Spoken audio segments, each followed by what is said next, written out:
Warangal, Khammam, Nalgonda graduate MLC ఉప ఎన్నికలకు notification release చేసింది ఈసీ. ఈ నెల 9 వరకు నామినేషన్ల స్వీకరణ ఉండనుంది.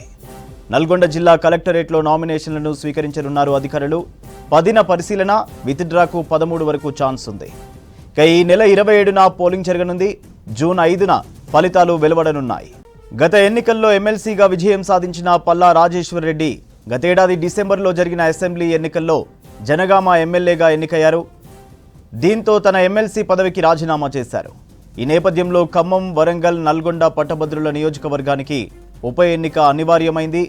కాంగ్రెస్ నుంచి తీన్మార్ మల్లన్నను బరిలో దింపింది కాంగ్రెస్. బీజేపీ, బీఆర్ఎస్ అభ్యర్థులను ప్రకటించలేదు. ఈ నియోజకవర్గం పరిధిలో 4,61,806 మంది పట్టభద్రులు ఓటర్లుగా నమోదయ్యారు. ఈ ఉప ఎన్నికకు నల్గొండ జిల్లా కలెక్టర్ను ఎన్నికల అధికారిగా ఈసీ నియమించింది.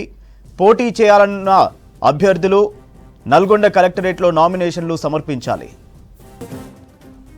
ఎమ్మెల్సీ ఎన్నికల నోటిఫికేషన్కు సంబంధించి మరిన్ని డీటెయిల్స్ యాదగిరి లైవ్లో అందిస్తారు. యాదగిరి.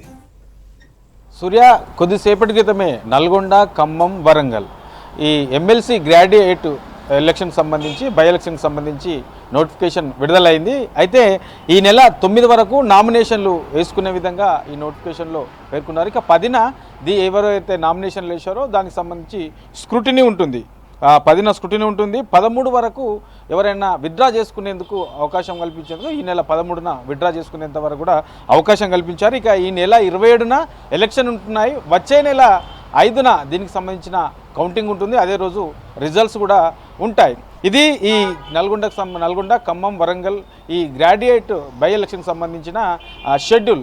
అయితే వాస్తవానికి ఇది గతంలో ఇక్కడ పల్లా రాజేశ్వర్ రెడ్డి ఎమ్మెల్సీగా ఉండే, ఆ తర్వాత ఆయన ఎమ్మెల్యేగా పోటీ చేశారు, ఎమ్మెల్యేగా గెలిచారు. గెలిచిన తర్వాత రాజీనామా చేయడం వల్ల ఇక్కడ బై ఎలక్షన్ నిర్వహించాల్సిన సిచ్యువేషన్ వచ్చింది. కాబట్టి దీనికి సంబంధించి నోటిఫికేషన్ కూడా విడుదలైంది. నామినేషన్ల ప్రక్రియ కూడా ఇవాళ నుంచి ఈ నెల 9 వరకు కొనసాగనుంది. సో ఇందులో ఇప్పటికే ఈ ఎమ్మెల్సీకి సంబంధించిన అభ్యర్థుల విషయంలో పార్టీలన్నీ కూడా, ప్రధాన పార్టీలన్నీ కూడా కసరత్తు చేస్తూ ఉన్నాయి. ఎవరెవరు అక్కడ బరిలో ఉంచాలనే దానిపైన కూడా కొన్ని పార్టీలు కసరత్తు చేస్తుంటే ఇప్పటికే కాంగ్రెస్ సంబంధించిన అభ్యర్థి ఎవరు అనేది ఇప్పటికే కాంగ్రెస్ ప్రకటించింది. తీన్మార్ మల్లన్నను కాంగ్రెస్ ఎమ్మెల్సీ అభ్యర్థిగా ప్రకటించింది. ఇక బీజేపీ, బీఆర్ఎస్ సంబంధించిన పార్టీ నేతలు కూడా ఎవరు అక్కడ బరిలో పెడితే బాగుంటుంది అనే దానిపైన కసరత్తు చేస్తూ ఉన్నారు. దానికి సంబంధించి కూడా ఈ ఆల్రెడీ నోటిఫికేషన్ వచ్చింది కాబట్టి 1-2 రోజుల్లో ఎవరు అభ్యర్థులు అనేది క్లారిటీ వచ్చే అవకాశం ఉంటుంది. సో మొత్తానికి ఇప్పటికే తెలంగాణ రాష్ట్రంలో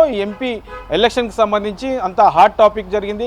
హాట్ టాపిక్గా ఈ చర్చలు కొనసాగుతున్నాయి. ఒకరి మీద ఒకరు సవాళ్లకు ప్రతి సవాళ్ళు విసురుకుంటూ పెద్ద ఎత్తున ఈ సభలు, సమావేశాలు నిర్వహిస్తున్నారు. అయితే దీనికి తోడు మళ్ళీ ఈ నల్గొండ, ఖమ్మం, వరంగల్కి సంబంధించి ఈ 3 జిల్లాలో కూడా మళ్ళీ ఈ బై ఎలక్షన్స్ వచ్చింది. కాబట్టి ఒక పక్క ఎంపీ ఎలక్షన్స్, మరో పక్క ఈ 3 జిల్లాల్లో ఈ ఎమ్మెల్సీకి సంబంధించినటువంటి బై ఎలక్షన్లలో మొత్తం ఈ రాజకీయంగా అయితే పెద్ద హాట్ టాపిక్గానే మారింది. మొత్తం ప్రచారం కూడా మరింత స్పీడ్ పెంచే అవకాశం కూడా కనబడుతున్నది.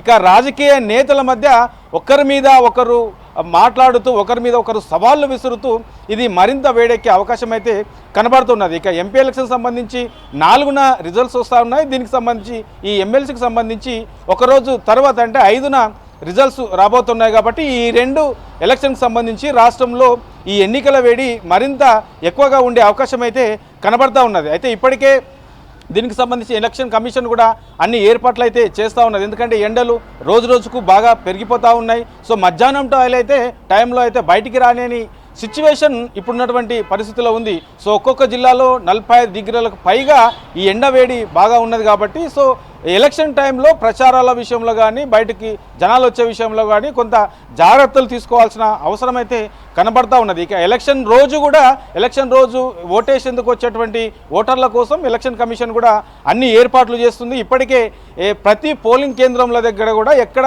ఈ ఎండ తీవ్రత అనేది కనబడకుండా అవసరమైతే టెంట్లు వేయడమా, లేదంటే అక్కడ మిగతా ఏర్పాట్లు చేసి ఓటర్లకు ఈ ఎండ దెబ్బ తగలకుండా చూసుకోవాల్సిన బాధ్యత అధికారులు తీసుకోవాలని చెప్పేసి ఎలక్షన్ కమిషన్ ఇప్పటికే ఆదేశాలు జారీ చేసింది. కాబట్టి ఈ ఎండాకాలంలో కొంత ఇబ్బంది అయితే ఉంటుంది. కానీ ఈ ప్రచార వేడైతే రాజకీయ నేతల మధ్య, రాజకీయ పార్టీల మధ్య మరింత పెరిగే అవకాశం అయితే ఉంటుంది. సూర్య.